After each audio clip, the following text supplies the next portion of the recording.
Doctor జీవి సుబ్రహ్మణ్యం గారి ఆంధ్ర సాహిత్య విమర్శ ఆంగ్ల ప్రభావం 7వ భాగం 18-12-24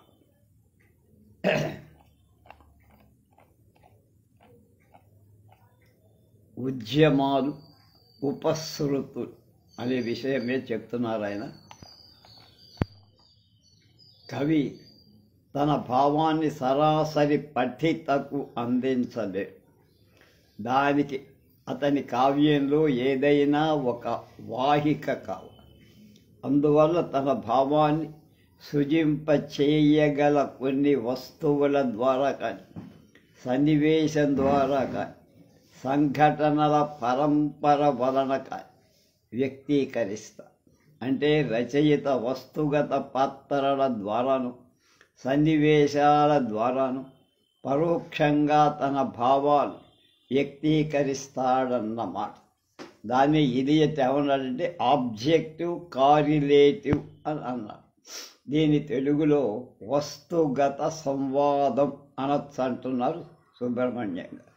ఇలియట్ మాటల్లో the only way of expressing emotion in the form of art is by finding an objective correlative.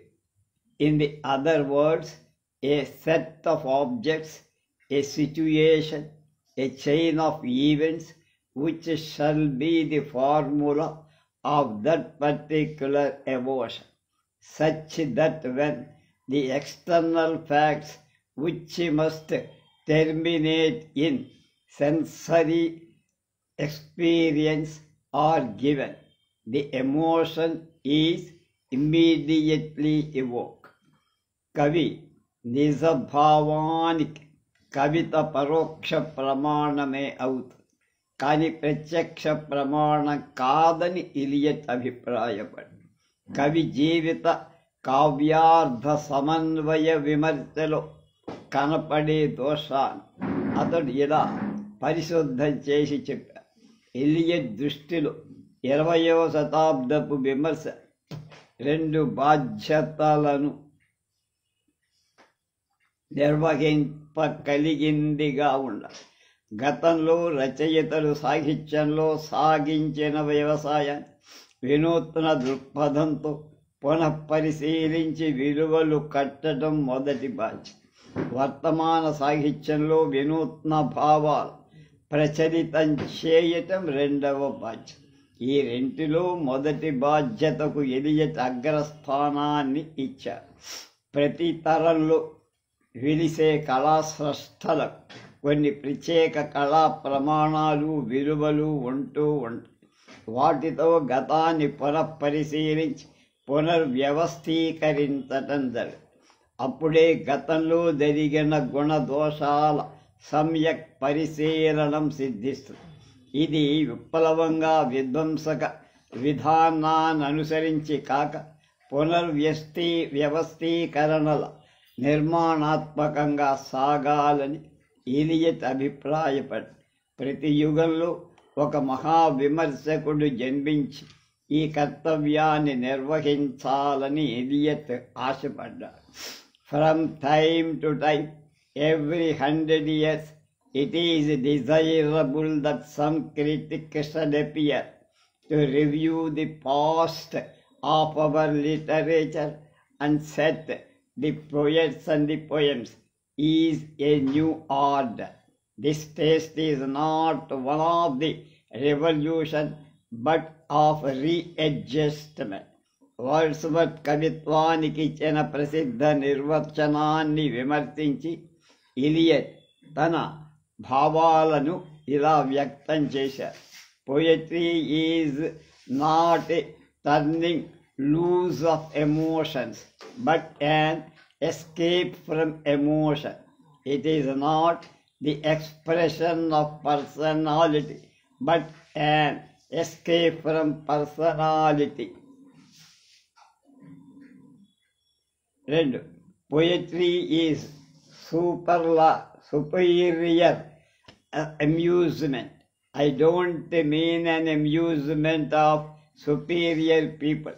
I call it an amusement, not because that is a true definition, but because if you call it anything else, you are likely to call it something still more false.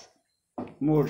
Poetry is not the inculcation of morals or the direction of politics, and no more is it a religion or an equivalent of religion, except by some monstrous abuse of words.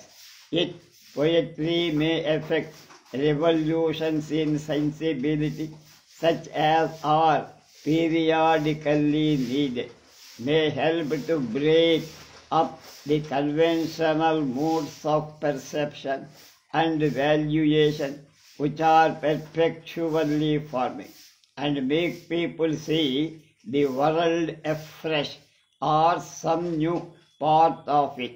It may make us from time to time a little more aware of the deeper, unnamed feelings which form the substratum of our being, to which we rarely penetrate, for our lives are mostly a constant evasion of ourselves and an evasion of the visible and sensible worlds. But to say all this is only to say what you know already, if you have felt poetry and thought about your feelings. Elliot తన విమర్శలు కవిత్వ సంబంధాలైన మౌలికాంశాలన్నింటినీ వివేచించారు. విమర్శకు ఒక నిర్దిష్టమైన పద్ధతి ఉండాలని, అనుశీలనలో శాస్త్రసమ్మతమైన సరణి నెలకొల్పబడాలని ప్రబోధించారు. సంప్రదాయ సాహిత్యాన్ని, సాతథ్యాన్ని, సమన్వయాన్ని సమర్థి. అతని ప్రసిద్ధ సందేశం ఏమిటంటే, the people who cease to care for it's literary inheritance becomes barbaric. The people which ceases to produce literature ceases to more in thought and sensibility. I.A. Richards అనేటువంటి విమర్శకుడు ఏం చెప్పారు? 20వ శతాబ్దం పాశ్చాత్య విమర్శను, ప్రత్యేకంగా ఆంగ్లో అమెరికన్ విమర్శ ప్రభావితం చేసిన ప్రసిద్ధ విమర్శకుడు ఐవర్ ఆర్మ్స్ట్రాంగ్ రిచర్డ్స్ 1893లో పుట్టారు. సాహిత్య వివేచనలో మనస్తత్వ శాస్త్ర సూత్రాలను అన్వయించి, విమర్శ సూత్రాలను వెలగించి సాహిత్య సిద్ధాంత పద్ధతిని రూపొందించడం ఇతడు తన ప్రత్యేకతను ప్రకటించుకొని, ఇతడు రచించిన 5 గ్రంథాలు ప్రధానంగా ఇతని విమర్శనా ప్రస్థానాన్ని తెలియచేస్తాయి. అందులో మొదటి 2 గ్రంథాలు ఇతడు ఇతరులతో కలిసి రచించాడు. అవి the foundation of aesthetics 1922, C K ఆర్గన్, జేమ్స్ వుడ్ అనే వాళ్లతో కలిసి రాశాడు. The meaning of meaning 1929, C K ఆర్డెన్స్తో కలిసి రాశాడు. మిగిలిన 3 రచనలు తన సొంత ప్రచురణ. అందులో అవి the principles of literary criticism 1924, practical criticism 1928, Coleridge on imagination 1935. విమర్శ వివేచించాల్సిన ప్రధానాంశాలు పేర్కొంటూ రిచర్డ్స్ తన విమర్శ ప్రస్థానానికి నాంది చెప్పారు. ప్రిన్సిపల్స్ ఆఫ్ లిటరరీ క్రిటిసిజంలో what gives the experience of reading a certain poem its value. How is the experience better than other? Why prefer this picture so to that? In which ways we listen to music so as to receive the most valuable moments?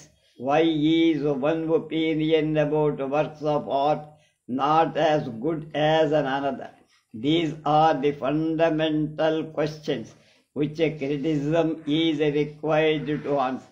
Together with such preliminary questions, what is the picture? What is a picture? A poem, a piece of music. How can experience be compared? What is value as may be required in order to approach these questions? మౌలికమైన ఈ ప్రశ్నలు సమాధానం చెప్పే బాధ్యత సాహిత్య విమర్శకులకు ఉందని చెప్పారు. ఈ దృష్టితో చూస్తే గతకాలపు విమర్శ అంతా ఓటుపోయిన పాతదానిలా కనిపిస్తుంది.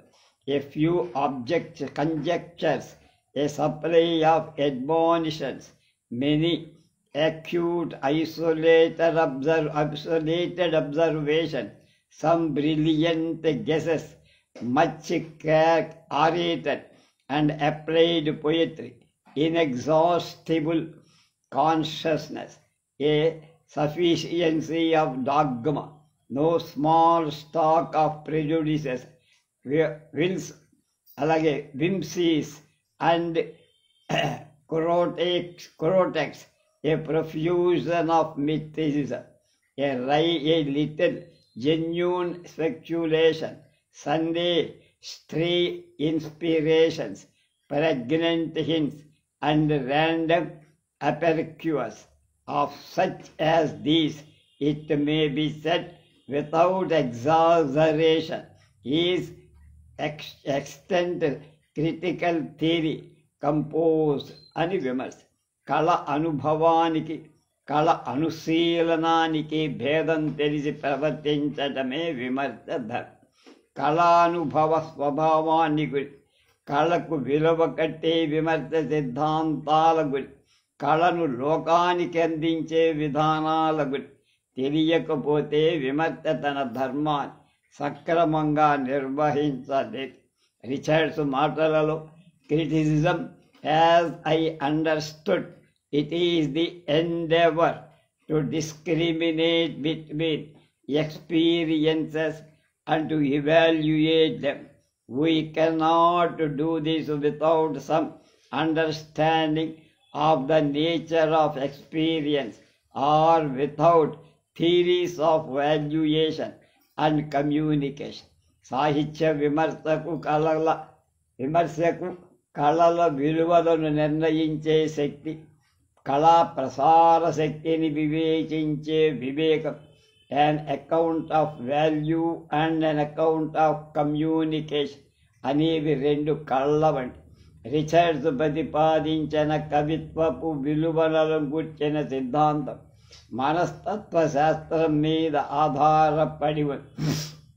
మానవ మనసు ప్రేరణలు అంటే ఇంపల్సెస్తో నిండిన ఒక సజీవ వ్యవస్థ.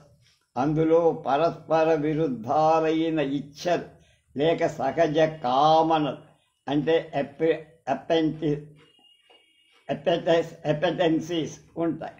వాటి సంతత సంఘర్షణ వల్ల మనసుకు ఆందోళన కానీ అశాంతి కానీ మనసు ఆ ఉద్విగ్న స్థితి నుంచి ఉపశాంతి పొందాలని ప్రయత్నిస్తూ ఉంది. ఆ ప్రయత్నంలో తనలో కలిగిన విరుద్ధ కామనలు భావాలు ఒక క్రమ పద్ధతిలో వ్యవస్థీకరించుకోవటానికి పాటుపడు. అలా చేసుకునే శక్తి మనస్సుకు సహజంగా ఉంటుంది కూడా. జీవితంలో ఒక్కొక్క అనుభవం మనస్సుకు వినూత్న ప్రేరణ కల్పించి అంతవరకున్న వ్యవస్థ కొంత కలత పెట్టి దాన్ని మళ్ళా సమస్థితికి తెచ్చుకోవటానికి మనస్సు ప్రయత్నం చేస్తుంది. అయితే అనుభవం మనస్సులోని అన్ని కామనలను అంటే కోరికలను సమాంతరంగా సంతృప్తి కలిగించకపో అప్పుడు మనశ్శాంతి లభించటం కష్టం. అయినా మనస్సు తన కామనలతో అనేకమైన తృప్తిపరచే అనుభవం కోసం అర్రులు శాస్త్రం. అటువంటిది లభిస్తే మిగిలిన కొద్ది కామనల తృప్తి కలుగకపోయిన అధిక కామనలకు తృప్తి కలగటం వల్ల మనస్సులోని ఇచ్ఛలను వ్యవస్థీకరించుకొనగలుగు. తృప్తి పొందని కామనలు తృప్తి పొందిన కామనలతో సహకరించి అనుభవాస్వాదానికి తోడ్పడు. మనస్సుకు ఇటువంటి సమత, పోయిస్ లేక వ్యవస్థ, సిస్టమ్ సత్వరంగా, సమగ్రంగా, అధికంగా కల్పించే గుణం కళలో కానీ కవితలో కానీ విలువ, వాల్యూ అని పిలువబడుతుందని రిచర్డ్స్ చెప్పారు. అలాంటి విలువను వివేచించటమే విమర్శ ధర్మంలో ఒకటి. అది మానసిక శాస్త్ర పరిజ్ఞానం వలననే విమర్శకు సాధ్యం. రిచర్డ్స్ సహజ కామనలను సజాతీయాలని విజాతీయాలని 2 రకాలుగా విభజించి, మొదటి అవ్యక్త చేతనలో నుండి పుట్టేవి కాబట్టి గాఢంగా ఉంటాయి. సజాతీయ కామలు అధిక సంఖ్యలో సంవదింపబడటం చేత సమత కామలలో కూడా భావాలు స్థాయి భావాలలా ముఖ్యమైన గుణం. వాటిని సాధ్యమైనంత వరకు సంతృప్తి పరచినప్పుడే కళలో విలువ నిలువరింపబడి. రిచర్డ్స్ మాటల్లో, anything is valuable which will satisfy an appetency without involving the frustrations of some equal or more important appetency. In other words, the only reason which can be given for not satisfying a desire is that more important desires will thereby be thwarted. What is good or valuable, we have said, is the exercise of impulses and satisfaction of their appendices. When we say anything good, we mean that it satisfies, and by a good experience we mean one in which the impulses which make it are fulfilled and successful, adding as the necessary qualification that their exercise and satisfactions shall not interfere in any way with the more important impulse. కవి తాను పొందిన అనుభవాన్ని కళ ద్వారా సామాజికులలో కూడా కలిగించే విధానం కళా ప్రసాదం, కమ్యూనికేషన్. దీని ప్రాముఖ్యాన్ని ప్రతిపాదిస్తూ రిచర్డ్స్ ఏమంటాడు? A large part of the distinctive features of the mind are due to its being an instrument for communication, and experience to be formed, no doubt, before it is communicated. But it takes the form it does largely because it may have to be communicated. The emphasis with natural selection has put upon communicative ability is overwhelming. శాస్త్ర రచనకు కవితానికి భేదాన్ని Richards వివేచనం చేశాడు. అది అమూల్యమైన వివేచన. It is never what a poem says which matters, but what it is. The poet is not writing as a scientist. He uses the words because the interest which the situation calls into play combine to bring them just in this form into play, combine to bring them just in this form into his consciousness as a means of ordering, controlling, and consolidating the whole experience. The experience itself, the tide of impulses sweeping through the mind, is the source and the sanction of the words. శాస్త్ర సత్యాన్ని, కవితా సత్యాన్ని వివరిస్తూ Richards ఏమంటాడంటే, a scientist makes a true statement which a poet makes a pseudo statement. A pseudo statement is a form of words which is justified entirely by its effect in releasing or organizing our impulses and attitudes. A statement, on the other hand, is justified by its truth. Its correspondence is in a highly technical sense with a fact which it points. A pseudo-statement is true if it suits and serves some attitude or links together attitudes which on other grounds are desirable అన్న. భాషను శాస్త్రంలో కవిత్వంలో ఎలా వాడాలో వివరిస్తూ Richards చక్కని వివేచన చేశారు. A statement may be used for the state of reference, true or false, which it causes. This is the scientific use of language, but it may also be used for the sake of the effects in emotion and attitude produced by the referenced occasions. This is the emotive use of languages.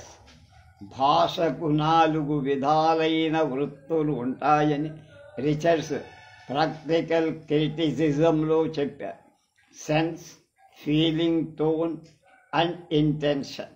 వీటి స్వరూప స్వభావాలని ఇలా చెప్పారు.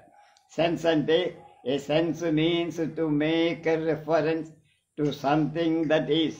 When the writer says something he wants to direct his heart's attention upon some state of affairs, to present to them some its items of considering and to excite in with them some thoughts about these items. And feeling refers to the feelings of the writer or speaker about these items, about the state of affairs he is referring to. He has an attitude towards it, some special direction, bias, a accentuation of interest towards it, some personal flavor or coloring of it, and he uses language to express these feelings, this nuance of interest. Mood.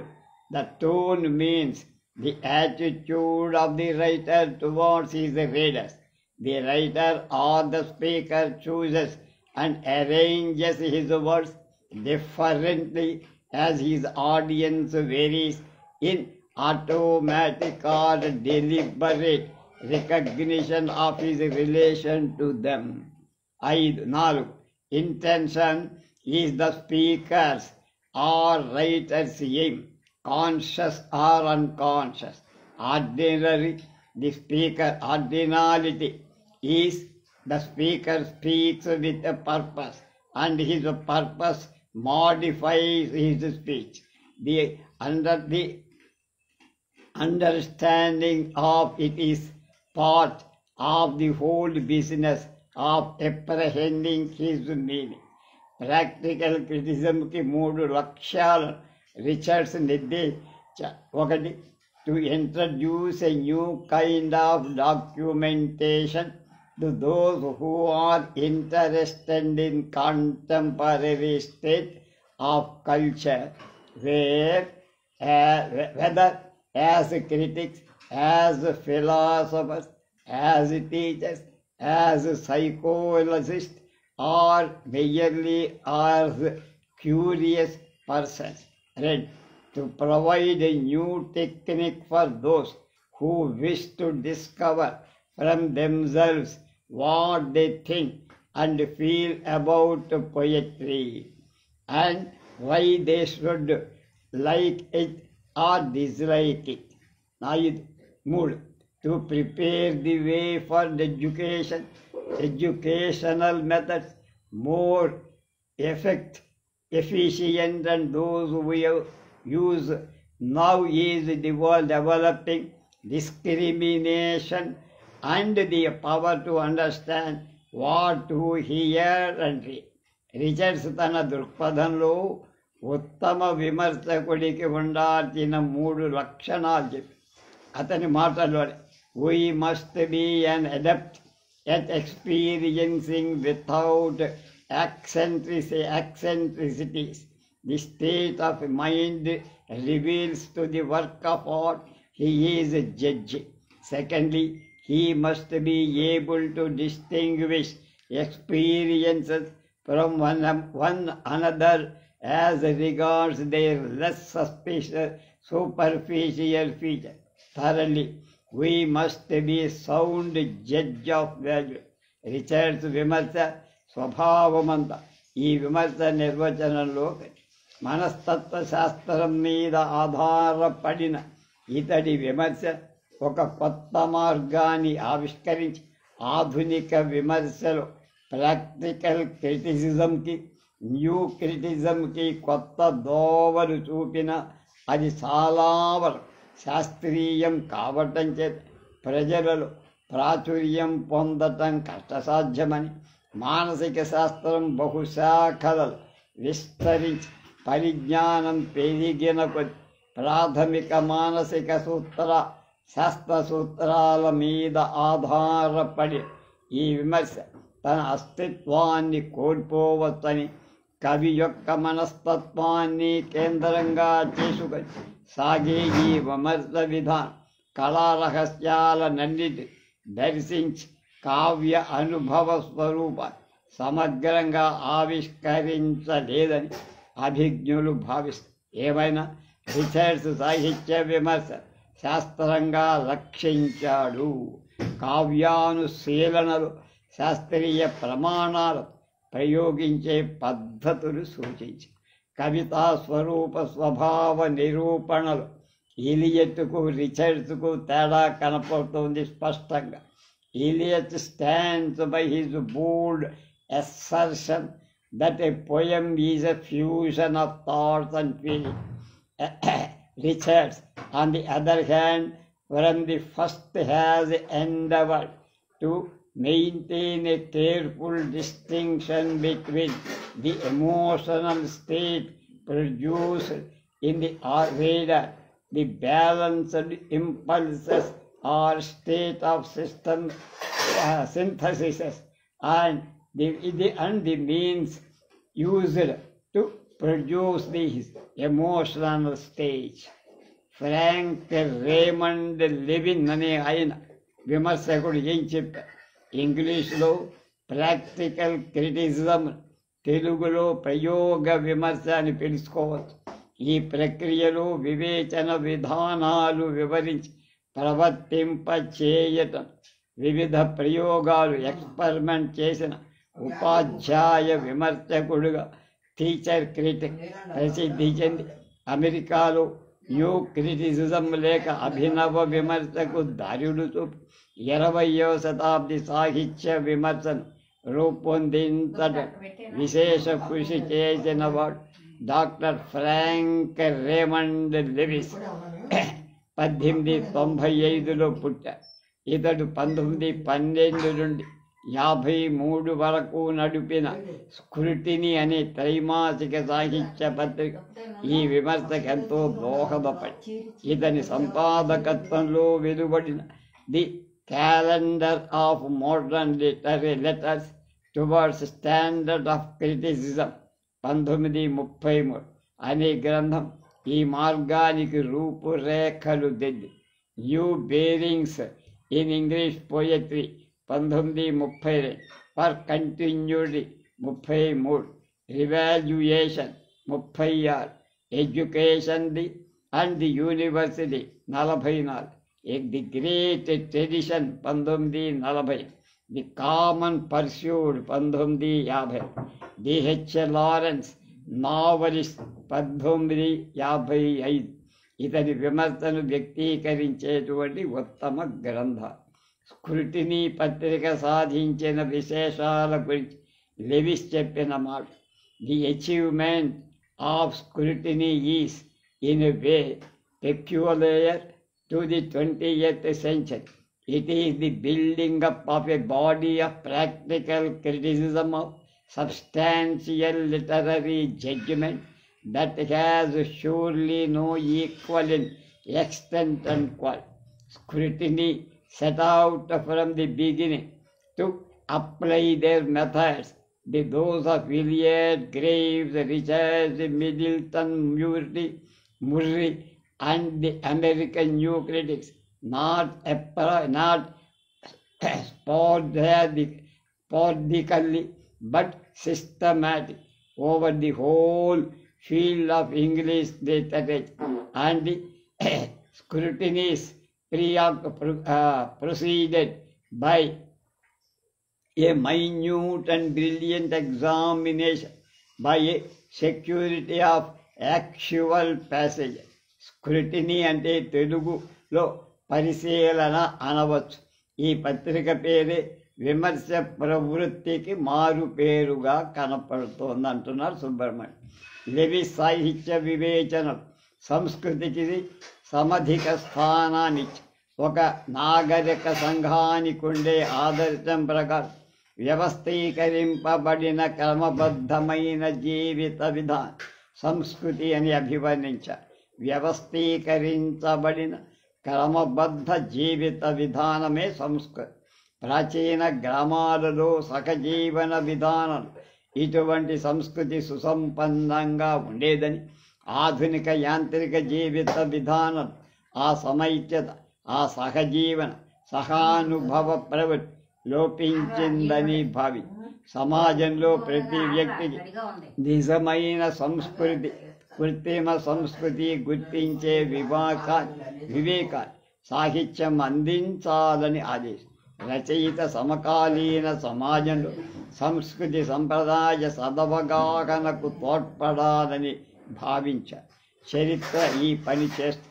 కానీ దానికంటే విలక్షణ సాహిత్యం సంస్కృతి పునరుజ్జీవనాన్ని నిర్వర్తిస్తుందని చెప్పారు. అతని అభిప్రాయాన్ని బీర్జాదీస్ ప్రసాద్ ఇలా అన్నారు. It is no doubt the function of history to explore the state of culture in each age, but its method is different from that of literature. And the first instance, its exploration proceeds no further than a bare record of it, whereas what the literature offers is invariably its evaluation, the tastes and habits it fosters and their effect on the quality of living. In the second place, while history is merely content to state its findings, literature and particular poetry by its evocative use of words makes everything relive for us. Words in it do not state but realize an experience, like the actors in theatre. They enact it for the readers to live through it himself. Their true function is not to clothe an already formed thought, but to bring the very thought into being. Lewis calls it the exploratory creative use of words upon experience, for it is by their free play upon an unformed thought that the thought ultimately comes to life. ఈ దృక్పథంతో levy సాహిత్య విమర్శ ప్రభావాన్ని వివేచించారు. సాహిత్యంలో వికాసం చెందుతున్న ఒక సంప్రదాయాన్ని కానీ, ఒక ప్రక్రియలో అనుస్యూతంగా విస్తరిస్తున్న సాహిత్య సంప్రదాయాన్ని కానీ, తద్వికాసానికి దోహదకారులుగా ఉన్న రచయితల రచనలు అనుశీలించడం ద్వారా అధ్యయనం చేయటం విమర్శ ధర్మమని అతడు పేర్కొన్నాడు. సాహిత్యం వర్తమానంలో జీవిస్తుంది. వర్తమాన సాహిత్యమే మన సమీక్షాక్షరం. వర్తమానంలో సజీవంగా ఉన్నదే సంప్రదాయం. అయితే వర్తమాన సాహిత్యం గతంలోంచి అవిచ్ఛిన్నంగా అభివృద్ధి చెందుతున్న సంప్రదాయమే. గతంలోని మంచిని మేగడ తరకల్లా వర్తమానం గ్రహించి జీర్ణించుకోండి. విమర్శకుడు వర్తమాన సాహిత్యానుశీలనలు సజీవంగా ఉన్న గతాన్ని, అది చెందిన మార్పులు సమీక్షించగలుగుతారు. ఈ దృష్టితో సాహిత్యాన్ని, దాని వాస్తవిక పద్ధతిని విమర్శ గమనించి లెవిస్ విమర్శ విధానం ప్రధానంగా 3 పద్ధతులు కనబడి. 1. Comparative response to the work in hand. 2. Its close scrutiny or an analysis. 3. Judgement of it significance. సంప్రదాయంగా వస్తున్న ప్రమాణ కావ్య వివేచనానికి తోడ్పడినంత వరకే గ్రహించాలి, కానీ ఆవశ్య కర్తవ్యంగా అనుసరింపరాదని లెవిస్ విమర్శలో కొన్ని వినూత్నార్థ ప్రతిపాదకాలైన పారిభాషక పదాలు కనపడతాయి. వాటిలో ముఖ్యంగా enactment, realization, reality, sincerity, moral, tradition మొదలైనవి. The word enactment impulses that good poetry embodies, enacts a valuation or a reality at once inner, spiritual, outer, social and sensuous. To enact a evolution is to realize whatever it is evaluate. It is to bring us into an immediate and living relation with the real.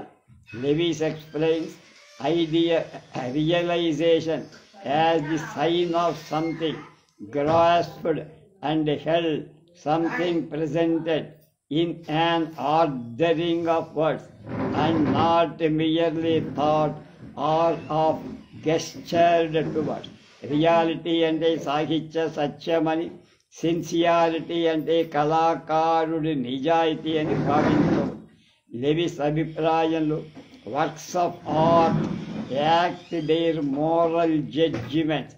ఈ వాక్యంలోని moral అంటే నీతిని బోధించేది అని అర్థం కాదు. ఉత్తమ కావ్య నిర్మాణంలో కనపడే సమగ్ర.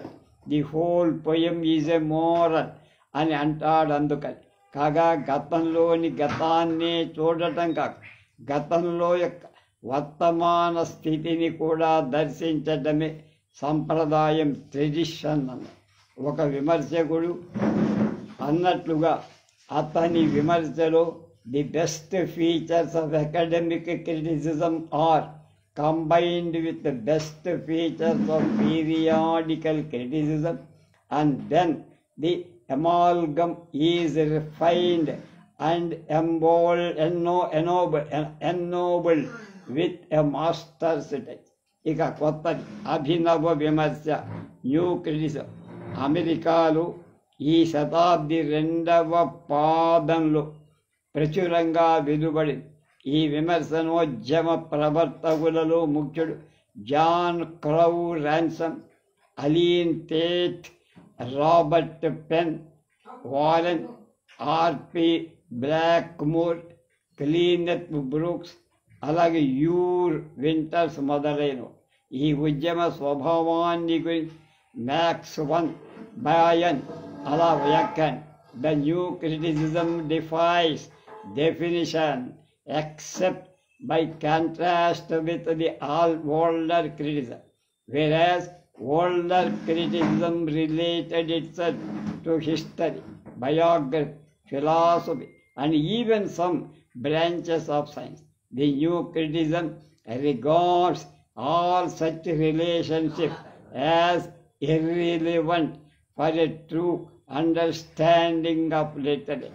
Its poetic anthology recognized only structural tensions and a resolution within the literary work itself.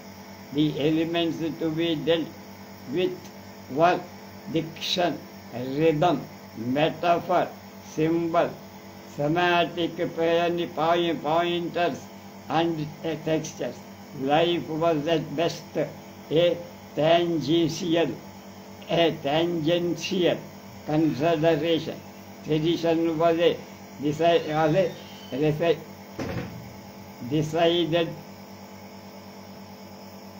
decidatum only in so far in its revealed tonalities as literary pet. అభినవ విమర్శ ఉద్యమం ప్రధానం చారిత్రక విమర్శ పద్ధతి మానవతావాద విమర్శను మార్క్సిస్టు విమర్శ విధాన ప్రతిఘటించి ఈ ఉద్యమ విమర్శకు టి.ఇ. హల్మే, ఎజ్రా పౌల్ రచనలచే ప్రభావితులైన టి.ఎస్. ఇలియట్ పంథాను అనుకరించి అయితే అతని చారిత్రక విమర్శ దృక్పథాన్ని తీసుకోవాలి.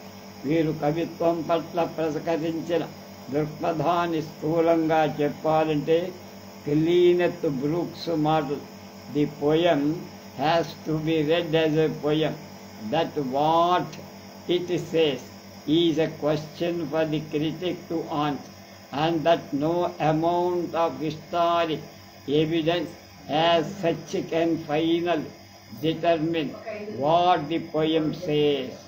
ఈ ఉద్యమం ఉవ్వెత్తుగా సాగుతున్నప్పుడే చికాగో విశ్వవిద్యాలయానికి సంబంధించి రొనాల్డ్ ఎస్. క్రేన్ మొదలైన విమర్శకుడు దానికి వ్యతిరేకంగా మరో ఉద్యమాన్ని తెచ్చారు. దాన్ని చికాగో స్కూల్ ఆఫ్ క్రిటిజం అని లేదా నియో అరిస్టాటిలియన్ స్కూల్ ఆఫ్ క్రిటిజం అని పిలుస్తారు. అభినవ విమర్శలోని ప్రధానమైన రెండు లోపాలను క్రేన్ ఎలా ఎత్తి చూపాడు. ఒకటి, it approaches a variety of poems in the same way it looks in all of them for one and the same structure. రెండు, it is preoccupied with intellectual content. It seeks for structural exclusively in terms of thought rather than in anything that may be the distinctive unifier of a given poem. అభినవ విమర్శ చారిత్రక స్పృహను నిరసించినందుకు Theodore Trilling ఈ ఉద్యమాన్ని విమర్శించి the new critics in their reaction from the historical fact, and what is more important, that the historicity is a fact in our aesthetics experience. It is a part of the given of the work which we cannot help but respond to. The new critics imply that the situation should not exist, but it cannot help exist. అభినవ Aristotle విమర్శ పద్ధతి.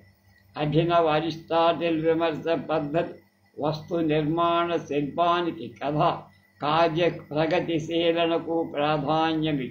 Action is the soul of tragedy అన్న Aristotle అభిప్రాయం వీళ్లకు ఉత్తేజం ఇచ్చి Aristotle విమర్శలో ప్రముఖ స్థానాన్ని వహించిన టేబుల్ ఉదాహరణ లాగానే అభినవ్ అరిస్టాటిల్ వాదానికి చెందిన ఎల్లర్ ఆల్సన్ కుర్చీ ఉదాహరణాన్ని తీసుకొని తమ వాదాన్ని వ్యక్తీకరి.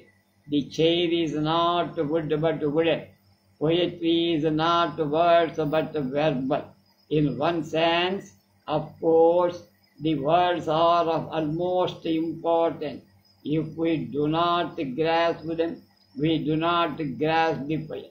In the sense, they are at least important elements in the poem, while they do not determine the character of anything else in the poem. On the contrary, they are determined by everything else. They are the only things we see and hear.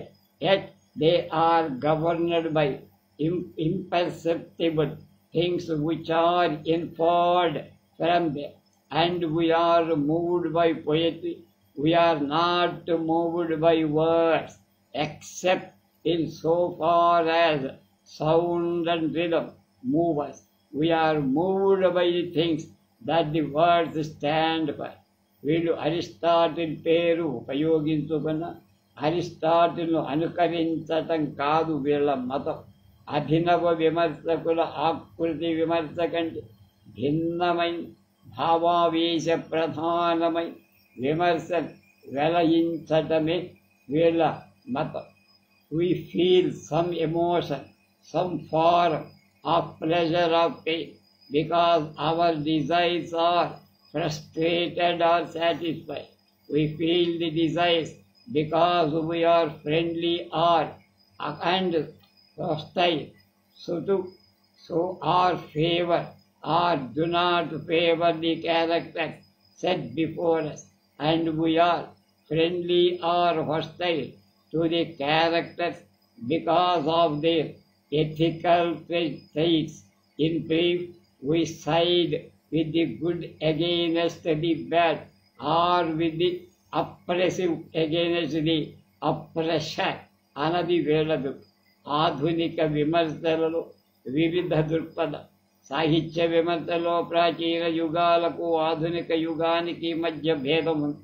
20వ శతాబ్దం వర్తిల్లిన యుగాలు సమకాలీన విమర్శకులలో బలమైన ఒక ఉద్యమ చైతన్యం సమాంతరంగా వ్యవర్తిస్తున్నట్టు, అనుశీలన విధానాలలో ఒక విధమైన సామ్యం ఉన్నట్టు స్పష్టం. కానీ ఆధునిక విమర్శ యుగంలో వైవిధ్యం ప్రధాన లక్షణంగా గోచరం. ఇందులో కూడా ఉత్తమ విమర్శకుడు కొద్ది మంది కనపడు. వారిలో దృక్పథంలో భిన్నత్వం ఎక్కువగా ఉండడం, ఏకత్వం కానీ సమానత్వం కానీ కనపడటం జరగదు. ఆధునిక యుగంలో ప్రవచితమవుతున్న దృక్పథాలు ప్రధానంగా ఐదని వర్గీకరించవచ్చు. ఇంగ్లీష్లో వీటిని అజంప్షన్స్ అని, యాటిట్యూడ్స్ అని పిలుస్తారు. తెలుగులో దృక్పథాలు అనొచ్చు. రియలిస్టిక్ అజంప్షన్ వాస్తవ దృక్పథం, ఎమోషనల్ అజంప్షన్ రసభావ దృక్పథం, ఎక్స్ప్రెషనిస్టిక్ అజంప్షన్ అభివ్యక్తి దృక్పథం. 4 ట్రాన్సెండెంటలైజేషన్ అతీంద్రియ తత్వదర్శన దృక్పథం. 5 కాన్ఫిగరేషనల్ అజంప్షన్ నిర్మాణ సమగ్ర ఐక్యతాభావ దృక్పథం. వీటిని హెరాల్డ్ ఆస్బర్న్ ఇలా వివరించారు. A realist assumption makes the excellence of any work of art depend upon the veracity with which it copies or symbolizes something not its friend. The emotional assumption makes the experience of any work of art dependent upon the intensity of the pleasantness of the emotion which it arouses in an observer. The expressionist assumption makes the excellences of work of art dependent upon the exactness with which it causes to be reproduced in the observer and experience which previously occurred in the mind of the artist. It is professors escape the subjectivity of emotional criticism by providing an object criticism is the degree of similarity between two concrete experiences. Such a criticism is indeed objective.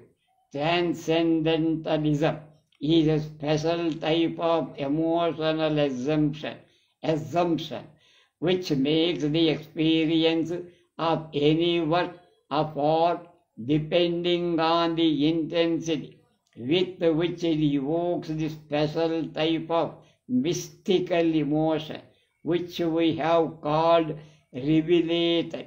Since different peoples experience such emotions in contrast with different objects and as different interesting, this assumption also leads to a subjective standard of criticism.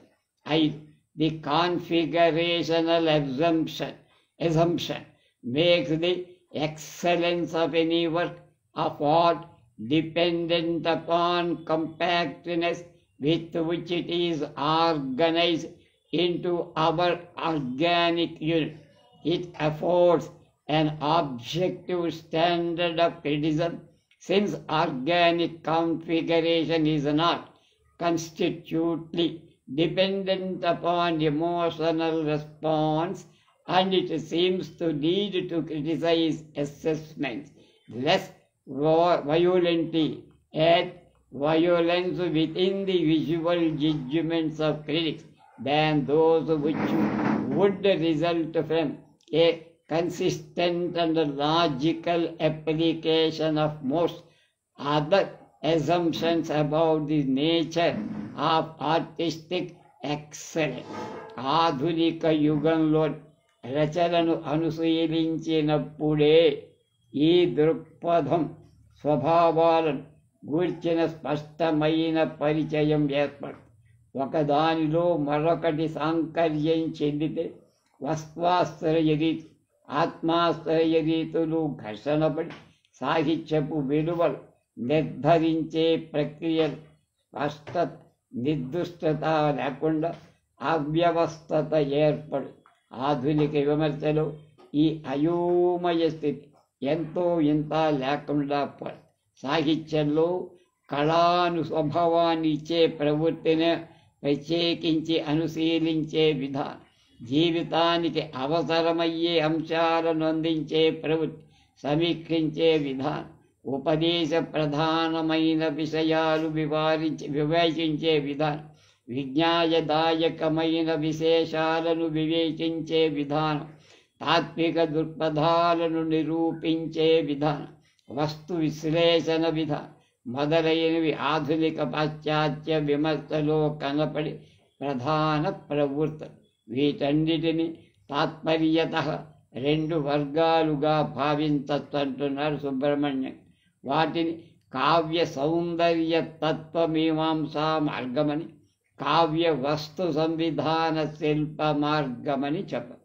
ఈ రెండు ఆధునిక విమర్శలు అవసరమని Herald అప్బర్న్ అభిప్రాయపడి ఆయన మాటల్లో what we have their four is to disciplines and not one discipline, is two disciplines and not one discipline. On the other hand, is literary or aesthetic criticism, which assess or describes works of art in respect to the qualities in virtue of which they are good or bad at works of art.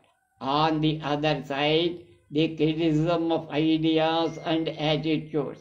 If you describe or assess the exactable, paraphrasable content of work of literature, you are dealing with something which is not peculiar to it.